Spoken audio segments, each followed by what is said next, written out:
I'm Grace Harper, 28 years old, and I will never forget the moment I limped into that Denver courtroom, the sharp sound of my crutches echoing against the polished marble floor. My heart was pounding relentlessly as I faced my family members sitting there smugly, thinking they had already secured their victory. But their eyes widened dramatically when they saw me alive, standing tall and defiant, despite the excruciating pain shooting through my injured leg. Yet it was the woman beside me who made my father leap from his seat abruptly, his face turning pale as he shouted in shock, "Oh my God, it's her!" The entire room froze in stunned silence.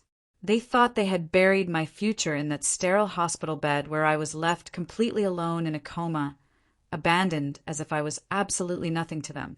They believed they could steal everything I had worked tirelessly for. A $10 million contract, my life's greatest achievement.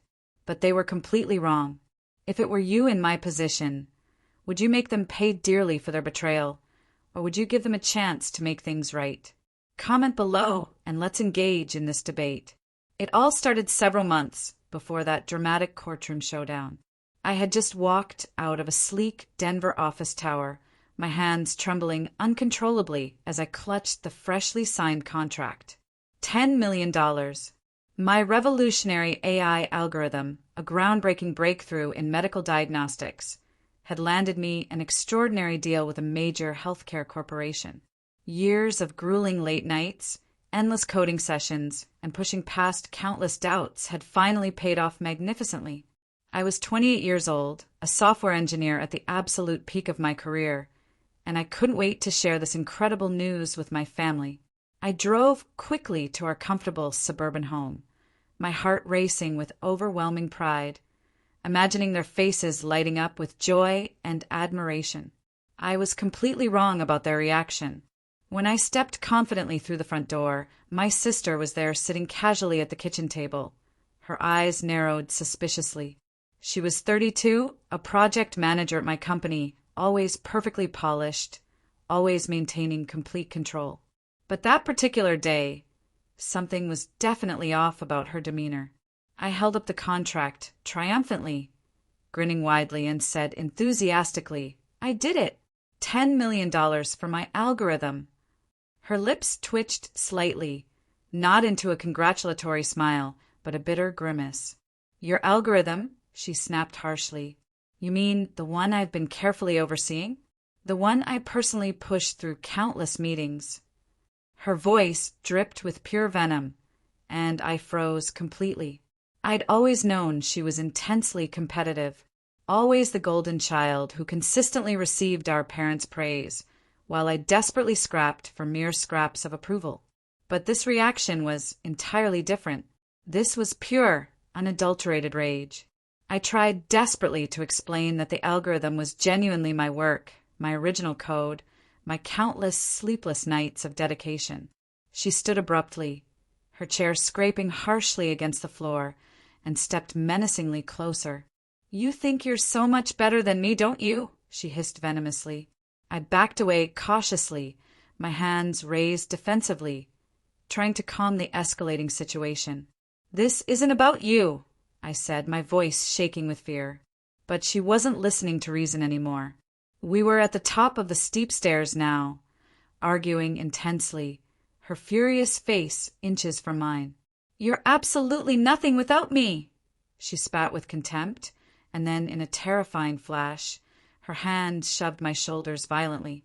I stumbled backward, my foot catching nothing but air, and the world spun chaotically as I fell helplessly.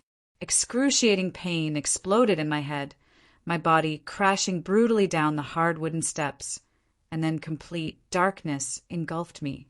When I finally opened my eyes, I found myself lying in a stark hospital bed, the constant beeping of various machines filling the oppressive silence. My head throbbed mercilessly, my leg ached intensely, and a nurse's gentle voice cut through the thick fog of confusion. "You're finally awake," she said softly, her tone filled with relief. I blinked repeatedly, trying desperately to piece together what had happened. "How long?" I croaked weakly. 2 weeks," she replied carefully, her eyes kind but notably guarded. 2 weeks in a deep coma. I asked anxiously about my family, my sister, my parents. The nurse hesitated uncomfortably, then said reluctantly, "No one's been here to visit. Your parents called once very early on, but they haven't come to see you." My chest tightened painfully. I'd expected my sister to stay away completely after what she'd done to me. But my parents, I thought of my father, always emotionally distant, and my mother, always predictably siding with her favorite daughter. Did they say anything specific? I asked, dreading the inevitable answer. The nurse looked away uncomfortably. They said you brought this entirely on yourself, that you had somehow shamed them terribly. I lay there motionless, staring at the blank ceiling, their cruel words cutting far deeper than the physical fall ever could. My own parents dismissing me completely like I was absolutely nothing to them. I thought back to the contract, my moment of ultimate triumph now permanently tainted by my sister's destructive jealousy. She hadn't just pushed me down the stairs. She tried to completely erase me from existence. And my parents, the people who should have been faithfully at my bedside praying for my recovery, had coldly turned their backs on me. I clenched my fists tightly. The physical pain in my battered body was nothing compared to the devastating betrayal in my broken heart. As the long days dragged on endlessly, my complete isolation grew increasingly heavier. The sterile hospital room felt like a suffocating cage, its blank walls closing in relentlessly as I lay there, my body constantly aching from the terrible fall.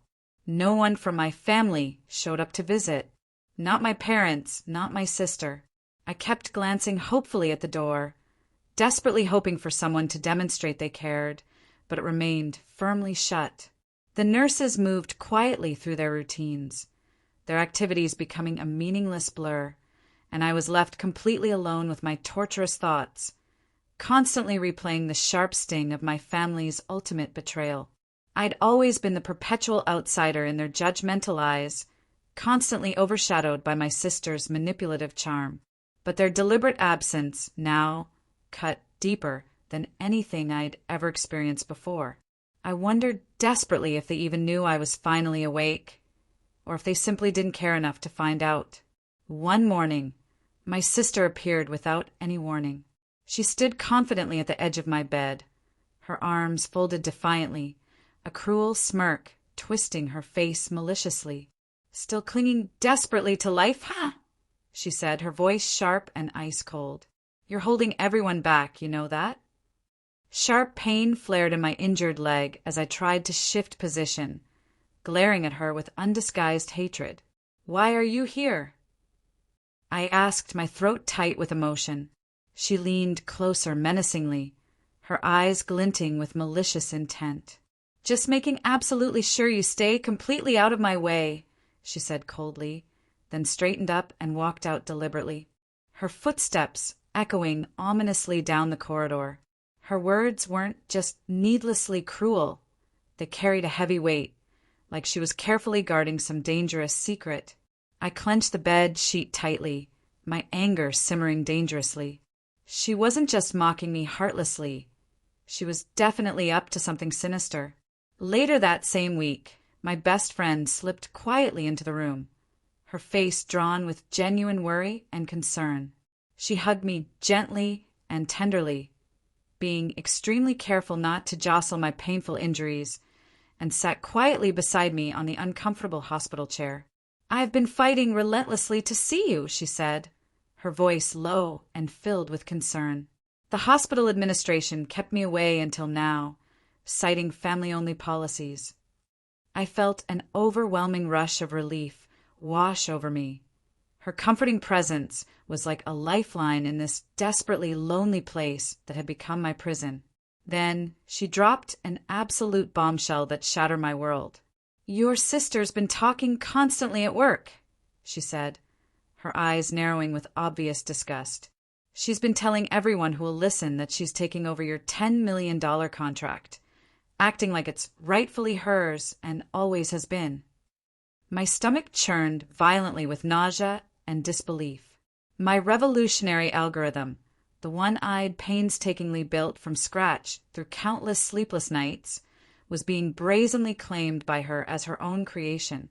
She's confidently saying she's the mastermind who made it all happen, that she deserves all the credit, my best friend added, her voice tight with barely contained disgust and outrage. The devastating realization hit me like a freight train. My sister wasn't just gloating about my misfortune. She was systematically trying to steal my entire legacy, my life's work, everything I had sacrificed for. That night, I grabbed my phone with trembling hands, wincing sharply as my injured fingers fumbled clumsily with the cracked screen. I desperately needed to check my bank account, hoping to cover some mounting hospital costs and regain even a small shred of control over my deteriorating situation.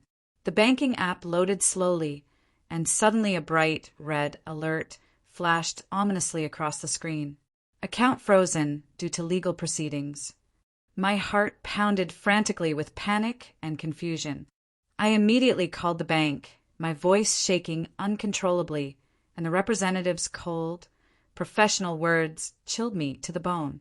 "A court order has officially frozen your funds," she said matter-of-factly. "It cites serious concerns about your current ability to manage them responsibly." Ability to manage them? I had just awakened from a life-threatening coma, fighting desperately to survive, and someone was trying to paint me as mentally incompetent and unfit. My sister's recent visit to my hospital room, her smug confidence, and her boastful claims at work suddenly clicked into place like pieces of a sinister puzzle. Everything was starting to make perfect, terrifying sense. This wasn't just cruel abandonment. This was a calculated, methodical attack on my entire existence. A week later, a complete stranger walked purposefully into my sterile hospital room. He introduced himself as my court-appointed lawyer, a sharp-eyed man in his 30s with an authoritative, calm voice and an air of professional competence. He carried a thick, intimidating folder, his expression gravely serious as he carefully sat beside my bed. "I'm here specifically about your contract situation," he said, sliding a substantial stack of official papers toward me with deliberate precision. My heart raced frantically as I scanned the complex documents with growing horror. They were official legal forms, stamped and notarized, declaring me legally incapacitated and completely unable to manage my own personal affairs. My signature was supposedly scrawled at the bottom of each page, but I had never signed these documents in my entire life. These fraudulent papers were filed specifically to transfer your $10 million deal to another party, he said, his tone steady but undeniably grim. "Someone is systematically trying to take absolutely everything from you." I gripped the papers tightly, my mind spinning wildly with disbelief and rage. My sister's cruel smirk from her hospital visit flashed vividly in my head like a haunting nightmare. This devious scheme had her manipulative fingerprints all over it. I asked my lawyer how he had managed to find me in this situation. He explained that a concerned colleague at my company, worried about my mysterious prolonged absence, had hired him to conduct a thorough investigation into my circumstances. "The court order freezing your bank account was just the beginning of their plan," he said, flipping methodically to another damning page. "These forged documents falsely claim you're permanently unfit to work, based on deliberately altered medical records." I stared at him in complete disbelief, watching as disbelief rapidly turned to absolute dread. My medical records had been tampered with. I'd barely been conscious for a week, and someone was already maliciously rewriting my entire story, erasing my competence and my very identity. My lawyer leaned forward intently, his voice dropping to a conspiratorial whisper. "We need to dig much deeper into this conspiracy, but this definitely looks completely deliberate and premeditated." I nodded firmly, my anger rising like a volcanic eruption. My sister wasn't just stealing my hard-earned contract. She was systematically trying to erase my competence, my reputation, my very identity as a capable human being. That same afternoon, a doctor came specifically to see me. She was a woman in her 40s, her face kind but absolutely resolute, and she introduced herself as the physician who had personally overseen my medical care throughout my coma. "I discovered something extremely troubling during my review," she said, pulling up my detailed chart on her tablet with obvious concern. "Your medical records were deliberately altered after you were initially admitted to this hospital," she revealed, her voice filled with professional outrage. My breath caught painfully in my throat. She pointed specifically to falsified entries showing extended sedation and completely exaggerated neurological issues, none of which accurately matched my actual recovery progress. "Someone deliberately added these fabricated entries to make it appear as though you'd never wake up from your coma," she said, her eyes meeting mine with unwavering intensity. "It's precisely why the court order went through the legal system so quickly and without proper scrutiny." I felt an icy chill run down my spine. This wasn't just about money or professional jealousy. This was about keeping me completely out of the picture, permanently, erasing me from existence. As I lay there in that hospital bed, all the pieces of this elaborate conspiracy started to connect in my mind like a horrifying jigsaw puzzle. My sister had always been controlling and manipulative, ever since we were small children growing up together. I remembered her at just 6 years old, snatching my favorite doll away and claiming it as hers, smirking triumphantly as our parents praised her for being assertive and taking charge.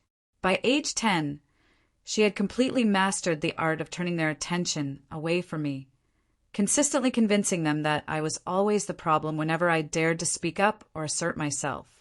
As teenagers, she would manipulate every single family decision, from vacation plans to who got the bigger bedroom, always skillfully painting me as the selfish and unreasonable one. My parents never questioned her version of events. They absolutely adored her confidence, her manipulative charm, her ability to command attention. I had spent countless years desperately trying to prove myself worthy, building my revolutionary AI algorithm to show the world I was more than just her shadow, more than the overlooked daughter. But now she had taken her manipulation to an entirely new, devastating level, orchestrating an elaborate plan to systematically strip me of everything I'd rightfully earned through my own hard work and dedication. I looked directly at my lawyer, then at the doctor, studying their faces, which remained steady with unwavering determination and professional resolve. They believed in me completely, even when my own family had abandoned me without a second thought. The forged documents, the deliberately altered medical records. It was all my sister's malicious doing, with my parents likely turning a willfully blind eye as they always had throughout our lives. I thought about her boastful claims at work, her cruel and cutting words during her hospital visit. She genuinely thought she had won decisively, that I would stay broken and defeated permanently, but she had seriously underestimated my resilience and determination. I handed the incriminating papers back to my lawyer with renewed resolve, my voice firm and unwavering. "We're fighting this conspiracy with everything we have," I declared. He nodded approvingly, a spark of admiration igniting in his eyes. The doctor promised solemnly to document every single discrepancy and falsification in my medical records. I wasn't just fighting for my contract anymore. I was fighting for my life, my reputation, my very right to exist as a competent human being. Determined to fight back with every ounce of strength I possessed, I took a bold and risky step. Still physically weak, but fueled by righteous anger, I checked myself out of the hospital against strong medical advice and arranged to meet my sister at a quiet, secluded Denver cafe. I tucked a small digital recorder carefully in my jacket pocket, my heart pounding frantically as I limped slowly and painfully through the front door. She was already there, casually sipping her coffee, her posture completely relaxed and confident, but her eyes remained sharp and calculating. "You're actually up and walking," she said, her tone openly mocking and dismissive. "Honestly, didn't think you'd make it out of that hospital bed." I forced a fake smile, playing along with her game, and asked casually about work and how things were progressing. She leaned back comfortably in her chair, smirking with obvious satisfaction. "The contract is moving forward smoothly," she said with barely concealed triumph. "Someone had to step up and take responsibility since you're completely indisposed and unable to handle your professional obligations," she said with a dismissive wave of her hand. I pressed her further, keeping my voice deliberately casual and non-threatening. "You mean my contract specifically? The one I developed and signed?" Her laugh was ice-cold and filled with cruel satisfaction. "It's mine now, obviously. You weren't going to make it happen from a hospital bed, lying there unconscious and useless." I clenched my jaw tightly, fighting to maintain my composure while the hidden recorder captured every single damning word she spoke. She had just openly admitted her calculated plan to steal my $10 million deal, and I had it all on tape. Back in my temporary apartment, a modest place I'd rented after leaving the hospital, I met with a private investigator my lawyer had specifically recommended for this type of case. She was a sharp, professional woman in her late 30s with a no-nonsense attitude and an impressive knack for uncovering well-hidden secrets and corporate conspiracies. "I've been digging extensively into your sister's personal finances and recent transactions," she said, methodically spreading detailed bank statements across my small kitchen table. My breath caught painfully in my throat as she pointed to a suspicious series of payments. Large sums of money that had been wired to a specific colleague at my company. "This particular man," she said, tapping the name with her pen, "received exactly $10,000 from your sister's personal account just 2 weeks after your accident." I immediately recognized the name. A colleague who had always been suspiciously eager to please her and gain her favor within the company hierarchy. "He's been systematically forging official company documents," she added with obvious disgust, "making it appear as though your sister was the original lead developer on your algorithm from the very beginning." My blood boiled with righteous fury. She wasn't just taking credit for my work. She was literally paying people to rewrite history and erase my contributions entirely. Later that same day, my best friend called me, her voice filled with urgent concern and barely contained anger. "I found something critically important you need to see immediately," she said, forwarding me a lengthy chain of internal company emails that she had managed to access through her connections. I opened them with trembling hands, my eyes rapidly scanning the damning content on my computer screen. In one particularly revealing email, my sister had written directly to our boss with shocking boldness. "With Grace permanently out of commission, I'm stepping in to completely replace her on all projects. The contract is in good, capable hands now." Another email contained her bragging extensively about her supposed vision for the algorithm, writing as if I had never existed or contributed anything meaningful to the project. My hands shook uncontrollably as I read her carefully crafted words, each sentence representing a profound betrayal of our sisterly bond and professional relationship. My friend's voice broke through my racing thoughts. "She's been planning this elaborate scheme for weeks, maybe even months," she said with obvious disgust. "Everyone at work genuinely thinks she's the hero who stepped up in a crisis." I thanked her profusely, my resolve hardening like steel. These emails were concrete proof, undeniable evidence that my sister was systematically trying to erase me from my own hard-earned success. Determined to leave absolutely no stone unturned in my investigation, I called the hospital's administration office directly. I had been haunted by the doctor's shocking warning about my deliberately altered medical records, and I desperately needed concrete answers about what had happened. The administrator, a brisk, professional woman with years of experience, confirmed my worst suspicions after carefully pulling and reviewing my complete file.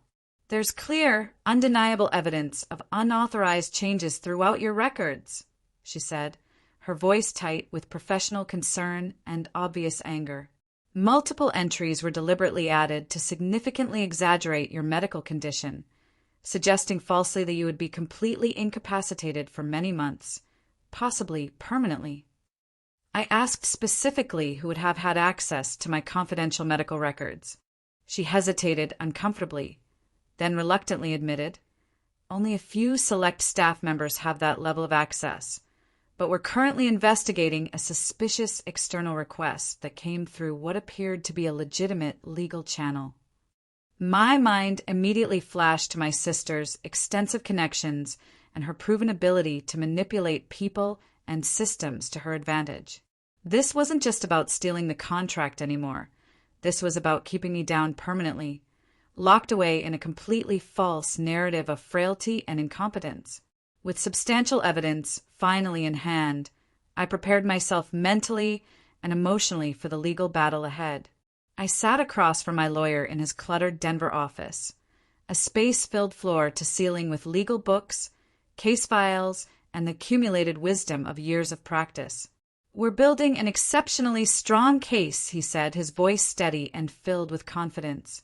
"We'll file a comprehensive lawsuit in Denver court charging fraud, conspiracy, and deliberate attempts to deprive you of your rightful contract and intellectual property." I nodded firmly, my fingers nervously tracing the smooth edge of the conference table, but my chest tightened with anxiety. Going to court meant facing my family directly, the people who had betrayed me, without a second thought or moment of hesitation. Daniel leaned forward intently, his eyes sharp and focused. "The recording is absolutely key to our case," he said with emphasis. "In Colorado, one-party consent is completely legal, so your cafe conversation with your sister is fully admissible as evidence in court." I exhaled deeply, feeling relieved that my risky move would hold up under legal scrutiny. He explained in detail that we would present the damning recording alongside the incriminating emails my best friend had courageously uncovered, clearly showing my sister's deliberate intent to steal my $10 million deal and destroy my reputation. "We'll also call the doctor who thoroughly reviewed your medical records," he added confidently.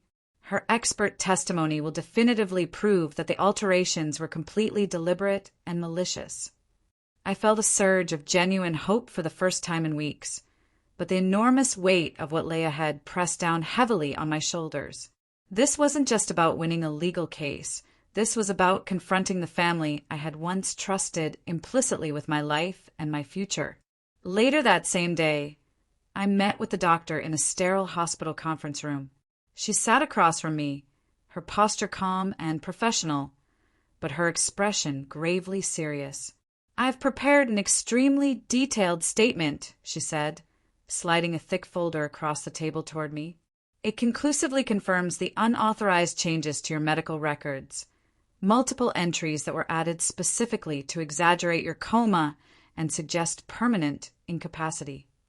I flipped through her comprehensive notes, my heart racing with a mixture of vindication and anger. The evidence was crystal clear and irrefutable. Someone had deliberately tried to paint me as completely helpless to justify stripping me of my fundamental rights. Dr. Price met my gaze directly and firmly. "I'll testify to every single discrepancy I discovered," she said with unwavering determination. "This wasn't an accident or administrative error. This was deliberate medical fraud." Her words bolstered my resolve significantly, but they also stirred up a violent storm of emotions I had buried deep within myself. As I left the hospital building, painful memories of my family's blatant favoritism flooded back like a devastating tsunami. I saw my sister clearly at countless family dinners, always effortlessly commanding the center of attention, her stories consistently earning my parents' genuine smiles while my achievements went completely unnoticed and unacknowledged. I remembered with crystal clarity the time I had won first place at a prestigious science fair at 15 years old, only for my mother to immediately praise my sister's mediocre art project instead, dismissing my scientific achievement as nice dear. My father would nod along mechanically, consistently dismissing my efforts as not practical or too complicated to understand.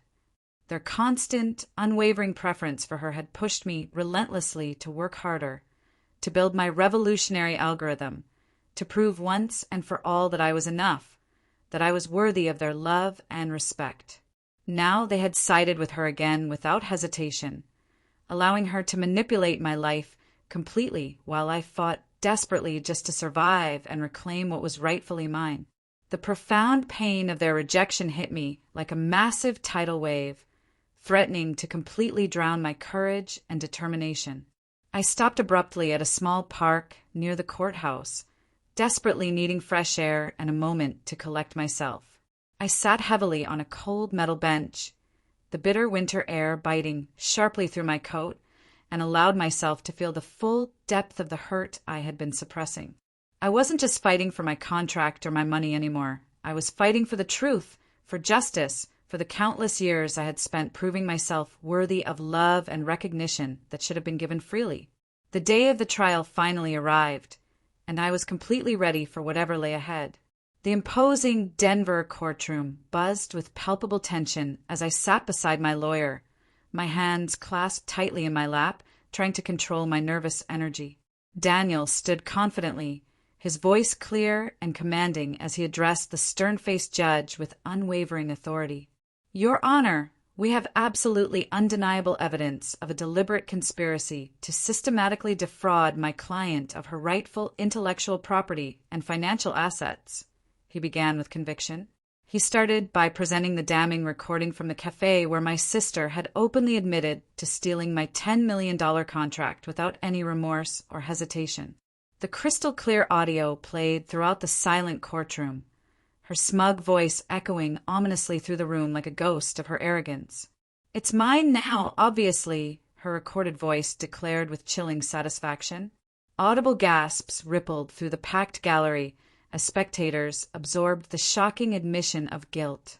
Daniel followed immediately with the forged company documents, meticulously showing how my sister and her paid accomplice had systematically falsified official records to fraudulently claim ownership of my revolutionary algorithm. I glanced across the room at her, noting how her face had turned pale but remained stubbornly defiant, her jaw set in familiar obstinacy. Next, Daniel introduced the detailed bank statements revealing the suspicious payments my sister had made to Mark, a nervous colleague who sat rigid in his seat, visibly sweating under the intense scrutiny. "These financial transactions provide irrefutable proof of deliberate collusion and conspiracy," Daniel said, his tone remaining unwavering and professional. He handed the judge a thick folder containing the incriminating emails my best friend had courageously uncovered, messages where my sister brazenly bragged about replacing me and taking over my life's work. The evidence was absolutely airtight, each piece stacking methodically against her like an insurmountable wall of truth. Then the doctor took the witness stand with professional dignity. Dr. Price spoke calmly and precisely, her words carrying the weight of medical expertise and ethical obligation. "The medical records were deliberately altered to significantly exaggerate Ms. Harper's condition," she said firmly, holding up detailed charts and documentation for the court to examine. "False entries were systematically added to suggest permanent incapacity, which was then used to justify the fraudulent court order against her financial assets," she continued with unwavering conviction. The judge's eyes narrowed with obvious concern and growing anger, and I felt a genuine spark of hope igniting in my chest. The truth was finally unraveling before everyone's eyes. My sister stood to defend herself, her voice sharp but noticeably unsteady as she faced the mounting evidence against her. "I was simply protecting the company's interests," she claimed desperately, her eyes darting nervously to the judge. "Grace was mentally unstable and completely unfit to lead such an important project," she added with venomous conviction. Her calculated lies stung deeply, but they crumbled pathetically under the intense scrutiny of cross-examination. Mark followed her testimony, stammering nervously through his weak defense like a cornered animal. "I was just following orders from a superior," he said weakly, carefully avoiding my direct gaze throughout his testimony. His pathetic excuse only deepened the judge's obvious frown of disapproval. I watched my parents sitting in the gallery, their faces displaying a complex mix of shock, denial, and dawning realization. My mother clutched my father's arm desperately, her lips trembling with suppressed emotion. My father stared straight ahead, his usual cold and distant demeanor finally cracking under the weight of public exposure. They had enabled my sister's behavior for countless years, but now their complicity was laid completely bare for all to see. Daniel called me to testify on my own behalf. My heart pounded frantically as I took the witness stand, facing the crowded room with as much dignity as I could muster. I spoke passionately about my algorithm, describing the countless years of dedicated work I had poured into its development and the devastating betrayal of being violently pushed down the stairs by my own sister. I described in painful detail the experience of waking up in the hospital, completely abandoned by my family during my most vulnerable moment, and gradually discovering their elaborate plot to systematically strip me of everything I had rightfully earned through my own hard work and innovation. They genuinely thought I would stay silent and accept their betrayal, I said, my voice remaining steady despite the deep ache in my chest. But I'm here today seeking justice and reclaiming my life. The entire courtroom fell into complete silence, the weight of my words sinking deeply into everyone present. My sister glared at me with undisguised hatred, her previous confidence visibly fading away. My parents looked away shamefully, unable to meet my eyes directly. For the first time in my entire life, I felt the power shift decisively in my favor. The judge deliberated carefully, the minutes stretching endlessly like hours of agonizing anticipation. Finally, she delivered her verdict with absolute authority. "The evidence presented is completely overwhelming," she said, her voice firm and uncompromising. The defendant systematically orchestrated a calculated scheme to defraud Miss Harper of her intellectual property and fundamental financial rights. She sentenced my sister to 4 long years in prison for fraud and conspiracy, her words echoing through the silent courtroom. Mark received 2 years behind bars for his significant role in forging official documents. I exhaled deeply, relief washing over me like a cleansing wave, but the judge wasn't finished with her pronouncements. "As for the parents," she continued with stern disapproval, "their involvement in enabling this elaborate scheme warrants a substantial civil lawsuit for damages." My mother gasped audibly, burying her face in her hands in shame. My father's shoulders slumped in defeat, his lifelong authority completely shattered in a single moment. As the gavel struck with finality, I felt an enormous weight lift from my shoulders. The courtroom gradually emptied, but I remained seated, watching my family leave in complete disgrace. My sister's defiant mask had finally cracked entirely, her eyes now hollow and defeated. Mark shuffled out slowly, his head bowed in shame. My parents, once so dismissive and condescending, now faced the serious consequences of their years of favoritism and willful blindness. I had fought courageously for my truth, and I had won decisively. The contract was rightfully mine again, my name and reputation fully restored. But more importantly than the money, I had reclaimed my inner strength and self-worth. I walked out of the courthouse with confidence, the bright Denver sky stretching endlessly above me, completely ready to rebuild my life from the ground up.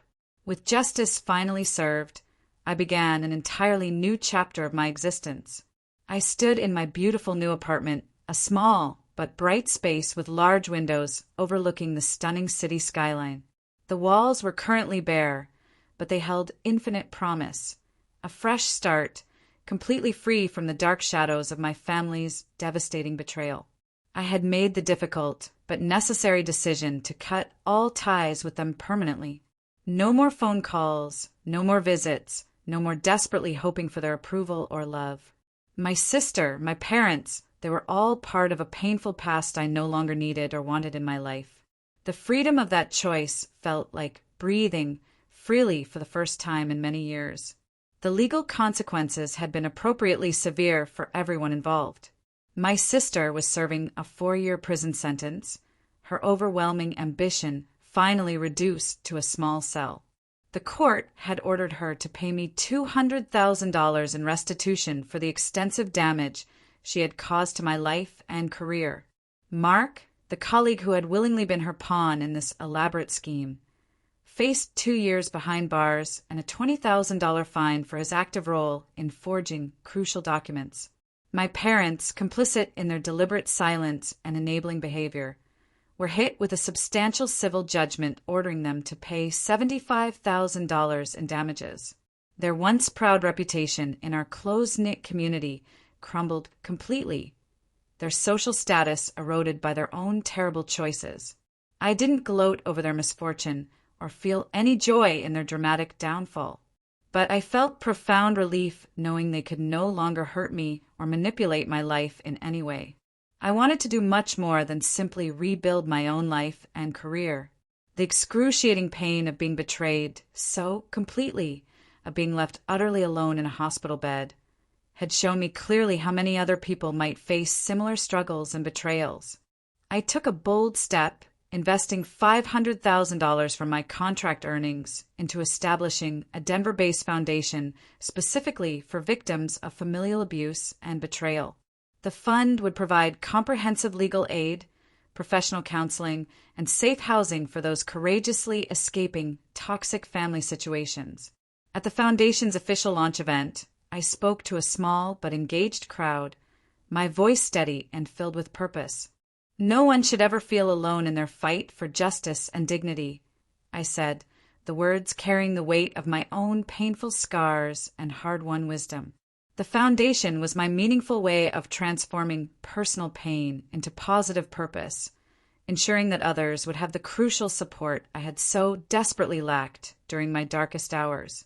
As I settled comfortably into my beautiful new home, I found myself reflecting deeply on the extraordinary journey that had brought me to this moment of peace and empowerment. My family had systematically tried to erase me from existence. My sister with her elaborate schemes and calculated manipulation, my parents with their cold indifference and willful blindness. But their cruel actions had only served to make me infinitely stronger and more resilient than I had ever imagined possible.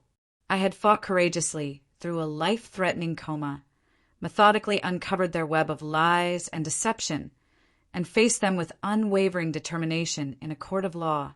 Each step along this arduous path had been a fierce battle, from secretly recording my sister's damning confession at that quiet Denver cafe to presenting overwhelming evidence alongside my dedicated lawyer in that imposing courtroom.